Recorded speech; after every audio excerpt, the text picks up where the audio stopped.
Vai atrapalhar aqui?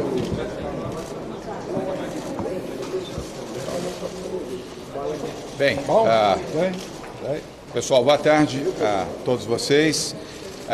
Essa é a primeira visita que faço ao presidente Jair Bolsonaro, já como governador do estado de São Paulo empossado. Vim acompanhado de alguns secretários, o secretário Henrique Meirelles, que é o nosso secretário de Economia, responsável pela área da Fazenda, responsável também pela área de Planejamento e Desestatização. Igualmente o secretário da Agricultura, o Gustavo Diniz Junqueira, aqui ao nosso lado, o secretário de Transportes e Logística, João Otaviano, está aqui conosco, e o recém-nomeado e já empossado secretário especial, responsável pelo escritório do Governo do Estado de São Paulo em Brasília, o ex-ministro, o deputado Antônio Embaçaí, que está aqui ao nosso lado, e pela deputada federal mais votada da história do nosso estado, Joyce Hasselmann, que também nos acompanhou nessa visita. Tratamos basicamente de 4 temas com o presidente Bolsonaro. São temas longos, por isso uma reunião de 1 hora, que não é normal, mas foi uma deferência, um gesto de muita simpatia do presidente Bolsonaro com o governo de São Paulo e com o seu governador, secretários e a nossa deputada. O primeiro tema foi o CEAGESP, que é a maior central de abastecimento do país, que pertence ao governo federal, e a proposta do governo de São Paulo é para que seja privatizado e também o seu endereço alterado. As conversas evoluíram muito bem. Presente estava também neste encontro a ministra da Agricultura, Tereza Cristina. Neste encontro ficou definido que ela, em nome do governo federal, e o Gustavo Diniz Junqueira, nosso secretário de Agricultura, aqui presente, representará o governo de São Paulo para evoluir no projeto que já existia. Começou quando eu fui prefeito da cidade de São Paulo, mas foi paralisado e agora nós vamos retomar de forma acelerada o programa para a privatização do CEAGESP e a mudança do seu endereço para um outro local maior e com melhores condições. O local, a área será apresentada em breve, já existem 4 alternativas. Nós não podemos declinar, porque pode gerar especulação imobiliária, porque isso, a presença do CEAGESP será transformadora na nova área onde estará, mas será numa área muito maior, 3 a 4 vezes maior, definido uma das 4 alternativas, e com isso também à beira de rodovia, o que vai facilitar muito o escoamento, tanto a chegada quanto a saída de mercadorias para o Porto de Santos.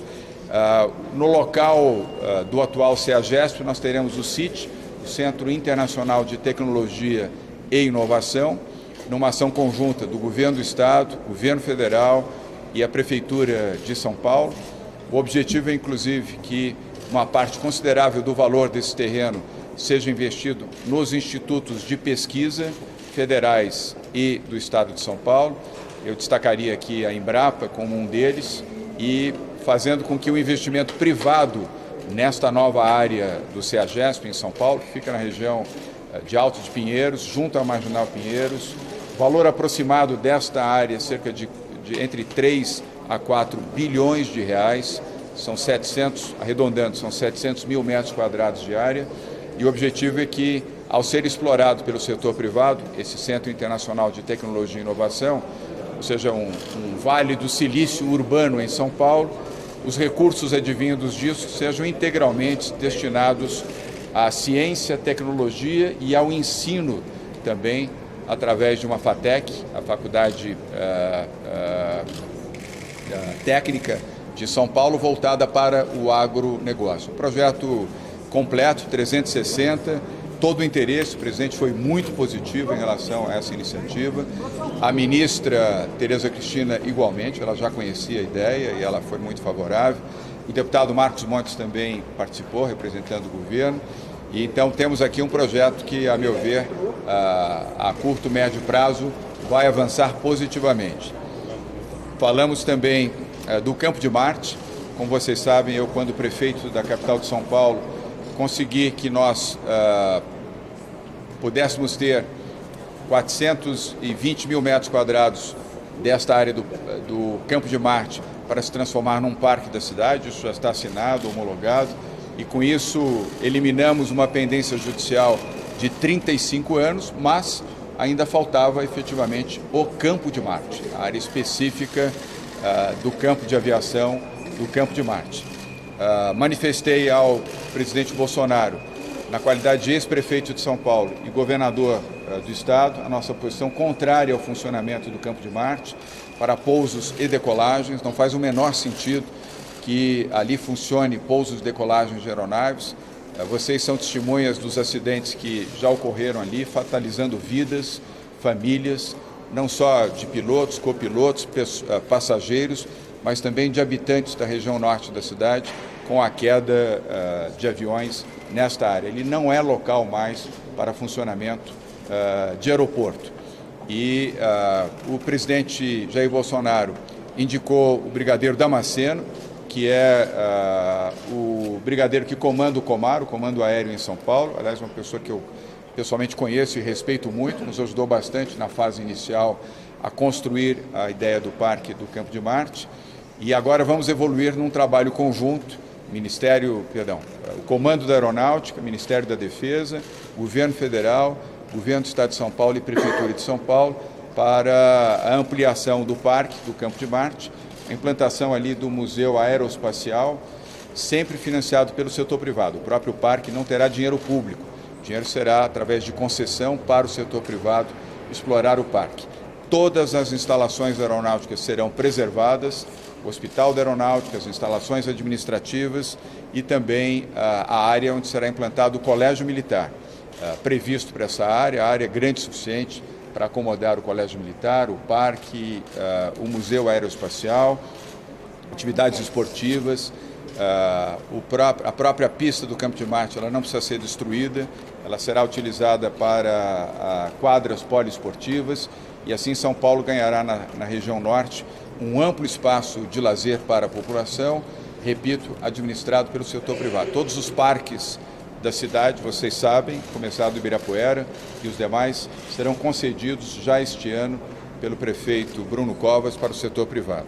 Terceiro ponto que falamos, o Fórum Econômico Mundial em Davos, dias 22, 23 e 24 de janeiro, o maior encontro mundial que reúne líderes do mundo todo e reúne também os maiores investidores, os maiores bancos de investimentos, fundos soberanos, dirigentes empresariais de todo o mundo, onde o presidente Jair Bolsonaro falará no grande plenário, no dia 22, eu estarei lá também, a convite do Fórum, para mostrar as oportunidades de investimentos no Brasil, no setor do agronegócio, na indústria, no comércio, setor de serviços, ciência, tecnologia e no empreendedorismo.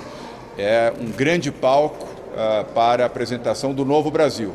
O Brasil que acredita numa economia liberal, transformadora, que gera empregos e gera oportunidades. E lá estarei também representando o Estado de São Paulo e as oportunidades de investimentos em São Paulo. E por último, a Previdência.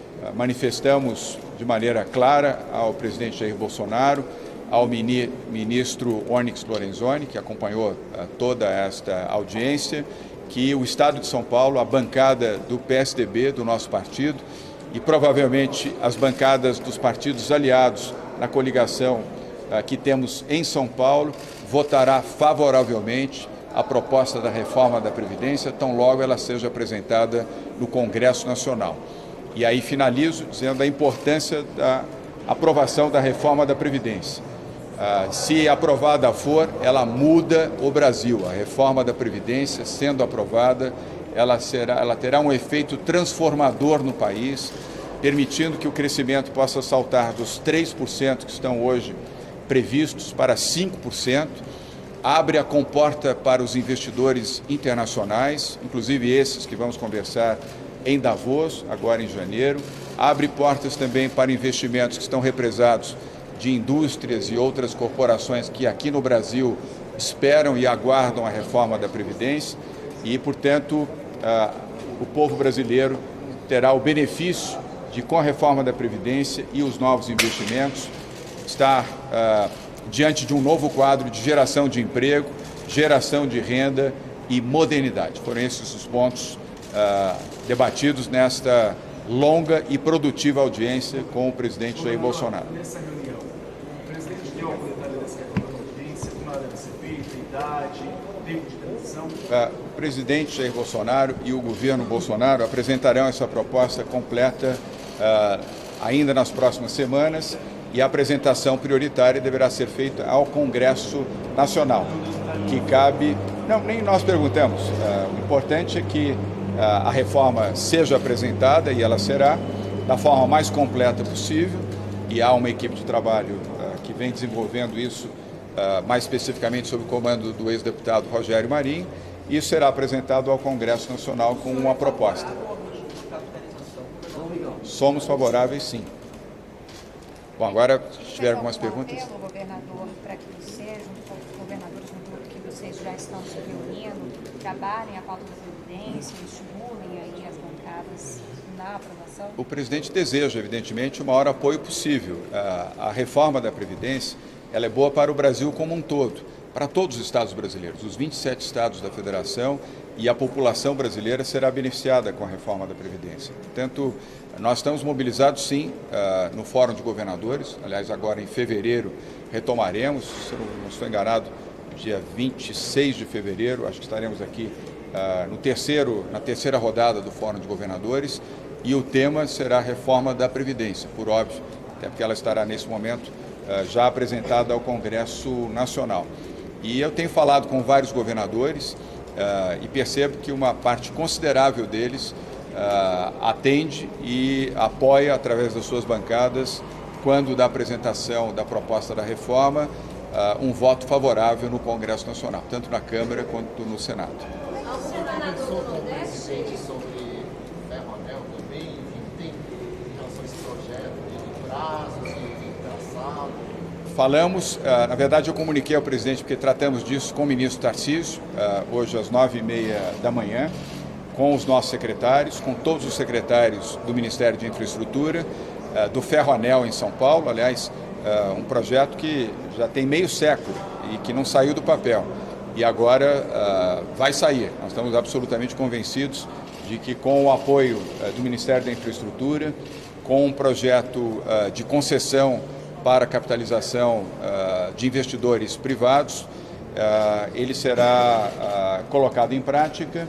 Nós temos aqui 2 secretários habilitados a responder sobre isso, o Alexandre Baldi, que aliás eu não tinha me referido a ele, está aqui entre nós, e o secretário João Otaviano. Se eu pudesse chamar até o Baldi, eu até cometi aqui um pequeno equívoco de não mencioná-lo.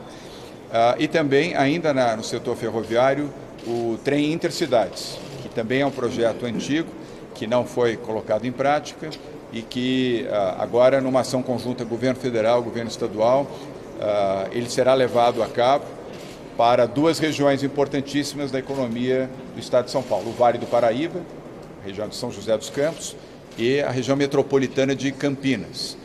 São os 2 trens Intercidades. São trens que eram passageiros?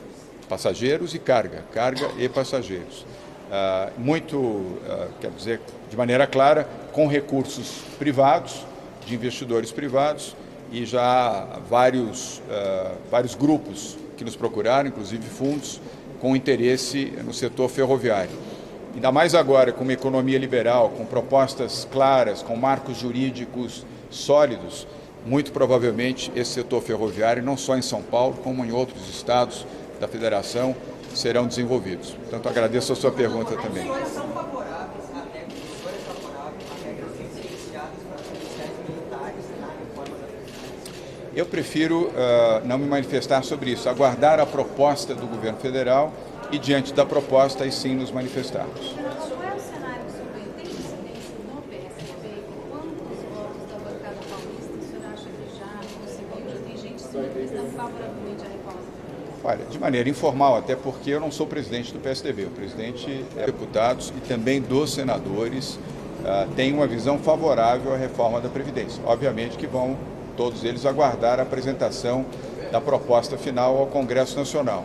Mas o meu sentimento, repito, não quero antecipar uma decisão do partido, mas o meu sentimento é que, majoritariamente, o PSDB votará favoravelmente. E se fechar o voto, votará integralmente a favor da reforma da Previdência. O presidente Jair Bolsonaro, ele vai publicar essa semana, provavelmente, é favorável a essa descentralização? Acha que é importante para o país? Sou favorável, sim.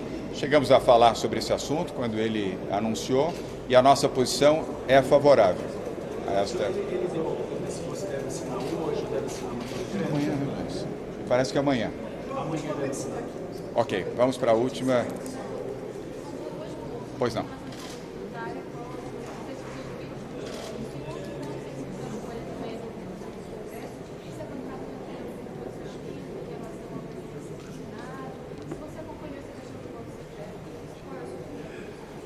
Bem, a primeira pergunta, a reforma tributária. Somos favoráveis à reforma tributária, não foi tratado, nós não tratamos esse assunto hoje com o presidente, mas somos sim favoráveis à reforma tributária, como somos também, se me permite acrescentar, ao Pacto Federativo, que foi antecipado pelo ministro Paulo Guedes, numa reunião, inclusive, no Fórum de Governadores, na primeira reunião que realizamos aqui, antes da posse, inclusive, em novembro, aliás. Então, a reforma tributária ela é muito importante. E sobre ela, se vocês desejarem, está aqui ao meu lado um ex-ministro da Fazenda que conhece profundamente a questão tributária, a questão fiscal no país. É uma referência nacional e internacional, que é o nosso secretário Henrique Meirelles. Em relação... Aí você fez a... Não tratamos desse assunto e eu prefiro realmente aguardar um pouco, porque como é um tema de ordem partidária, caberá ao partido se manifestar. Mas quero deixar claro, até porque já o fiz, não há razão de omitir aqui perante vocês, no plano da Câmara Federal, eu já manifestei o meu apoio como governador do Estado de São Paulo pela recondução do deputado Rodrigo Maia à presidência da Câmara Federal, a posição que foi ratificada pelos líderes do nosso partido diretamente ao deputado Rodrigo Maia para a sua reeleição, e o PSDB votará favoravelmente para a recondução de Rodrigo Maia à presidência da Câmara Federal. Sobre o Senado ainda não temos uma posição, vamos aguardar um pouco mais para visualizar as candidaturas, as posições e aí sim tomarmos uma posição. Essa é uma decisão do Congresso. O Congresso decide, aliás, foi o voto manifestado pelo ministro Toffoli. É uma decisão intra corporis, é uma decisão do Congresso Nacional. E a decisão que o Congresso adotar, ela deverá ser respeitada. Pessoal, muito obrigado. Uma boa tarde para vocês. Obrigado. Não. Só para não ficar sem resposta, mas sendo a última das respostas.